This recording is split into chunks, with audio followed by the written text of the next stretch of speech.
Sebanyak 10 desa di kawasan pesisir pantai Kecamatan Muara Batu, Aceh Utara terancam abrasi. Kondisi semakin diperparah dengan tingginya gelombang air laut akibat pasang purnama yang terjadi sejak 2 hari terakhir. Seperti inilah kondisi abrasi yang melanda 10 desa di kawasan pesisir pantai Kecamatan Muara Batu, Aceh Utara yang semakin meluas. Abrasi semakin diperparah dengan tingginya gelombang air laut sejak 2 hari terakhir yang menyebabkan sejumlah rumah dan usaha tambak milik warga rusak diterjang gelombang.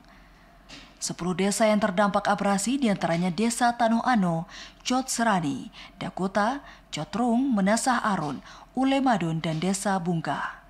Namun kondisi abrasi yang paling parah terjadi di Desa Menasah Lok, Menasah Baru, serta Menasah Drang.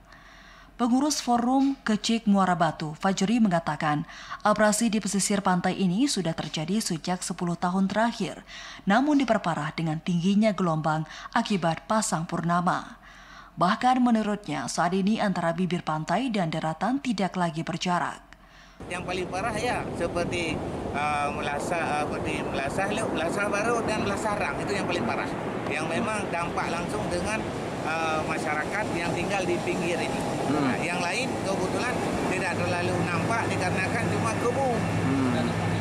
Kebun. Nah, jadi yang mengancam lagi masalah ekonomi masyarakat itulah tambak.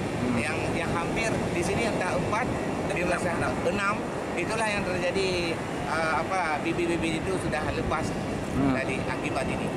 Forum Kecik Muara Batu berharap kepada pemerintah Kabupaten Aceh Utara untuk mengupayakan pembangunan pemecah ombak untuk mengantisipasi abrasi yang semakin meluas.